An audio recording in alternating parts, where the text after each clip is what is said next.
চট্টগ্রামের সড়কে আবারও ঝরল বাবা ছেলের প্রাণ।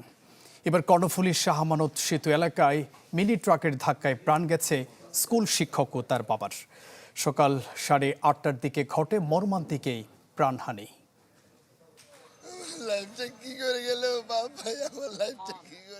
একসাথে হারিয়েছেন প্রাণপ্রিয় বাবা আর ভাইকে, তাই চট্টগ্রাম মেডিকেলের মর্গের সামনে কান্না থামছিল না বাবলা মল্লিকের।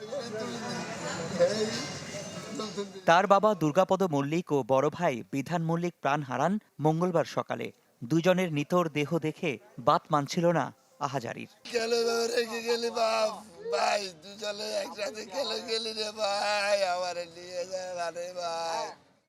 স্কুল শিক্ষক বিধান মল্লিক ও তার বাবা একটি মোটরসাইকেলে শহরের বাসা থেকে যাচ্ছিলেন আনোয়ারায়। তাদের মোটরসাইকেলটি সেতু থেকে নামার পর পেছন থেকে দ্রুতগামী একটি মিনি ট্রাক ধাক্কা দেয়। এতে ঘটনাস্থলে মারা যান দুর্গাপদ। বিধান মল্লিককে হাসপাতালে নেওয়া হলেও বাঁচানো যায়নি।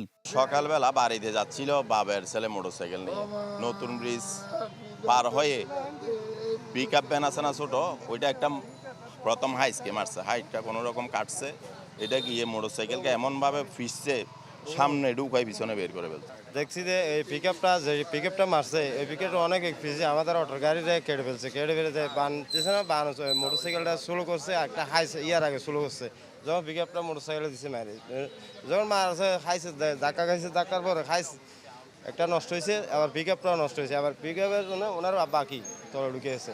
আর উনি যখন ইয়ে হয়েছে, এই লোকটা যে বাইক চালাইছে ওইটা একটু লড়াছড়া করছে, আমি ওরা নিয়ে সাইড করে তুলছি, আবার ওনার বাবার তোলার জন্য আমি লোকজন গাড়িটা আলগাইছি, আমি বাইর করছি, উনি ডেড হয়ে গেছে।